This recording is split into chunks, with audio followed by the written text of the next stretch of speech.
نحمده ونصلي على رسوله الكريم اما بعد فاعوذ باللہ من الشیطان الرجیم بسم اللہ الرحمن الرحیم۔ انسان کے تخلیقی مراحل اور انجام آخرت انشاءاللہ آج اس پہ بیان کریں گے۔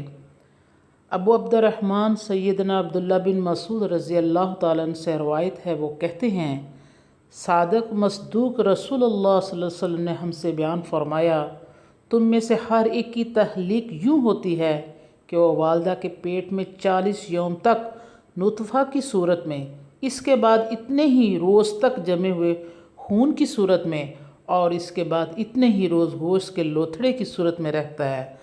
بعد ازاں اس کی طرف ایک فرشتہ بھیجا جاتا ہے، وہ آ کر اس میں روح پھونکتا ہے اور اسے پیدا ہونے والے کے متعلق 4 باتیں لکھتا ہے: رزق، عمر، عمل اور اس کے بدبخت اور نیک بخت ہونے کے متعلق لکھنے کا حکم دیا جاتا ہے۔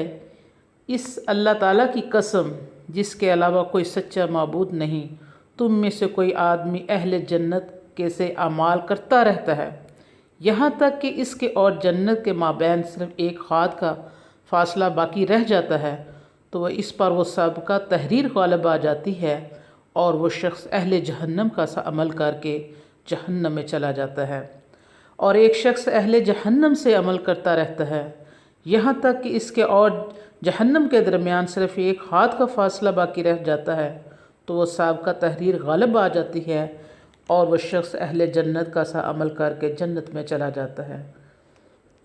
آن حضرت صلی اللہ علیہ وسلم نے اس حدیث مبارکہ میں انسان کے تخلیقی مراحل، تقدیر اور راحت کے انجام کے متعلق فرمایا ہے۔ انسانیت کی ابتدا ابو البشر حضرت آدم علیہ السلام سے ہوئی۔ ان کے متعلق قرآن مجید میں واضح ارشاد ہے کہ ان کی تخلیق مٹی سے ہوئی، بعد ازاں حضرت حوا کو پیدا کیا گیا اور پھر اس سے جوڑے اور ان کی نسل اور اولاد پھلی پھولی۔ نبی کریم صلی اللہ علیہ وسلم نے اس فرمان سے معلوم ہوتا ہے کہ انسان کا مادہ تخلیق جیسے نطفہ کہا جاتا ہے، اور وہ رحم ماں میں پہنچ کر 40 دن تک اسی کیفیت میں رہتا ہے کہ اس کا خمیر تیار ہوتا رہتا ہے۔ اس کے بعد وہ دوسرے مراحل میں یعنی خون کی شکل میں بدل جاتا ہے، یہ حالت بھی 40 یوم تک رہتی ہے۔ اس کے بعد وہ تیسرے مراحل میں یعنی گوشت کا لوتھڑا بن جاتا ہے، یہ حالت بھی 40 دن تک رہتی ہے۔ اگر اللہ تعالیٰ چاہے تو انسان کو کن فیکون کہہ کر ایک لمحے سے بھی پہلے پیدا کر سکتا ہے، لیکن اس کی مشیت ہے کہ انسان کی تخلیق تدریجاً ہو۔ اس میں لا تعداد مسئلہ اور حکمت ہیں۔ مثلاً اگر بچہ رحم مادر میں یہ تمام مراحل یکدم طے کر لے تو ماں کے لیے اس کا برداشت کرنا مشکل بلکہ ناممکن ہوتا ہے۔ یہ مختلف مراحل ماں کے لیے سہولت کا باعث ہیں۔ اللہ تعالیٰ کی قدرت و کبریائی کا اظہار بھی ہے۔ انسان اپنی تخلیق کے ان مراحل پر ذرا غور کرے تو غرور و تکبر سے باز رہے۔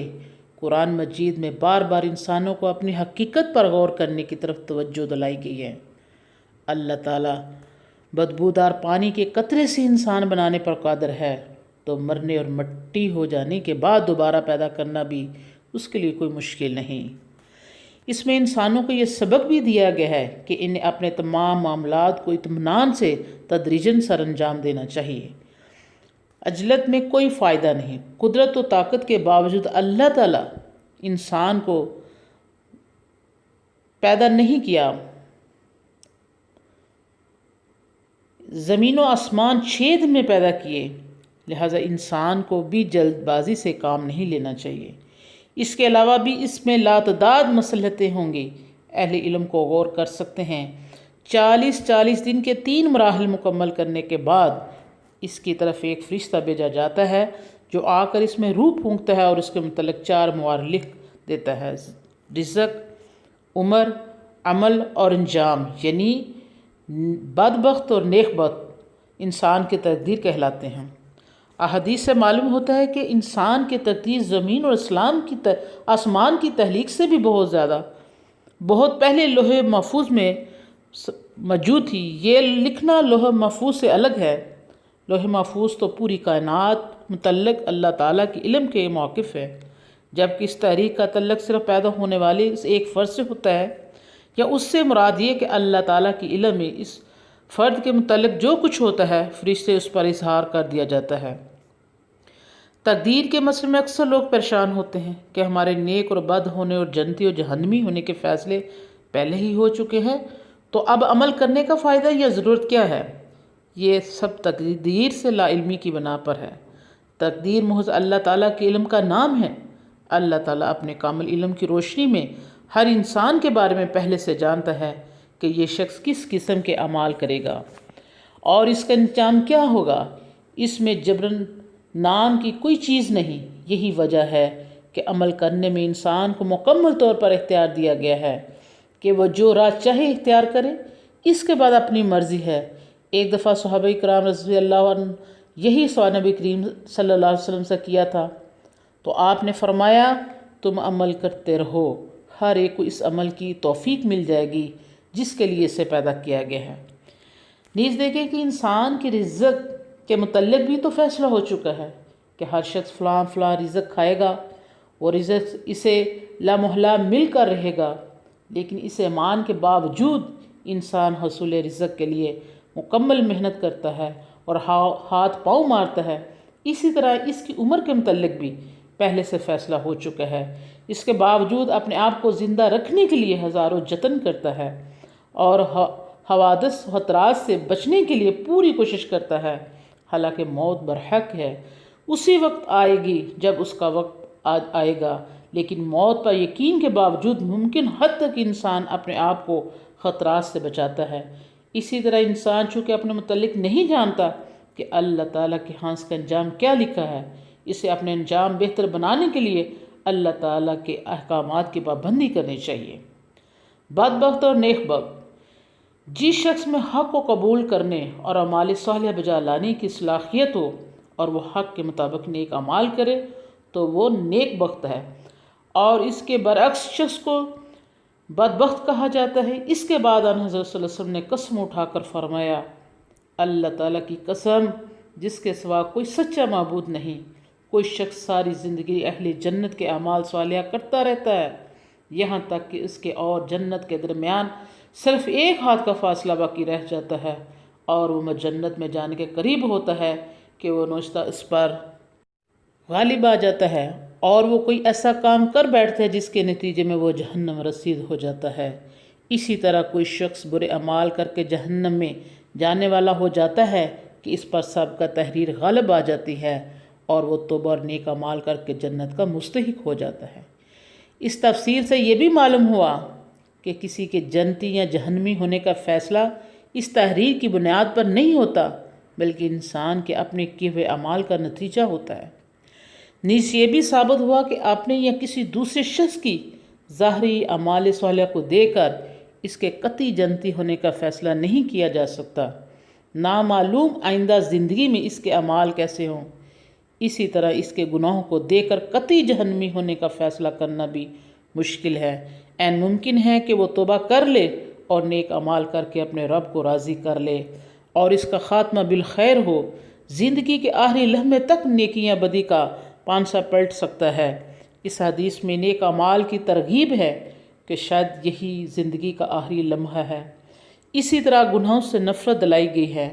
نامعلوم یہ وقت زندگی کا آخری لمحہ ہو اور گناہ کرتے ہوئے موت آ گئی تو انجام بھی خیر نہ ہوا، کیونکہ انسان کو اپنی موت کا کوئی علم نہیں کہ کب آ جائے، اس لیے اسے ہر وقت اس کی فکر ہونی چاہیے۔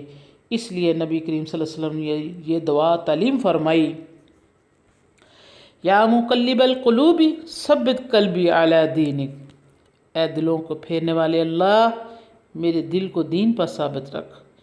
ایک اور دعا ہے، یا مصرف القلوب ثبت قلبی علی طاعتک، اے دلوں کو پھیرنے والے اللہ میرے دل کو اپنی اطاعت پر ثابت رکھ۔ نیز قرآن مجید میں مسلمانوں کو دین اسلام کی سلامتی کے لیے دعا سکھائی گئی ہے، ربنا لا تزغ قلوبنا بعد اذ ہدیتنا وہب لنا من لدنک رحمہ انک انت الوہاب، اے ہمارے رب جب تو نے ہمیں ہدایت سے سرفراز کیا تو اس کے بعد ہمارے دلوں کو ہدایت سے نہ موڑ، اور ہمیں اپنی رحمتوں سے نواز، بے شک تو بے حد حساب عطا فرمانے والا ہے۔ یہ دعا ہر نماز میں یا نماز کے بعد ضرور کرنی چاہیے۔ دعا ہے کہ اللہ تعالی ہم سب کا خاتمہ ایمان پر فرمائے، آمین یا رب العالمین۔ اس سارے سبق سے ہمیں یہ سبق حاصل ہوتا ہے کہ اچھی اور بری تقدیر پر ایمان رکھنا ایک مسلمان پر فرض ہے، اور ہمیں اپنی جان کو بچانے کے لیے، گرمی سردی سے بچانے کے لیے، کھانے پینے کے لیے جو کہ لکھ چکا ہے پھر بھی ہم اس کے لیے کوشش کرتے ہیں، تو اچھی تقدیر کے لیے یہ لازم ہے کہ ہم اس کے لیے ہر وقت دعا کریں، اللہ خاتمہ بالخیر کرنا۔ یا اللہ ہمیں دنیا سے تب تک نہ لے کے جانا جب تک تو ہم سے راضی نہ ہو جائے، اللہ خاتمہ بالخیر کرنا۔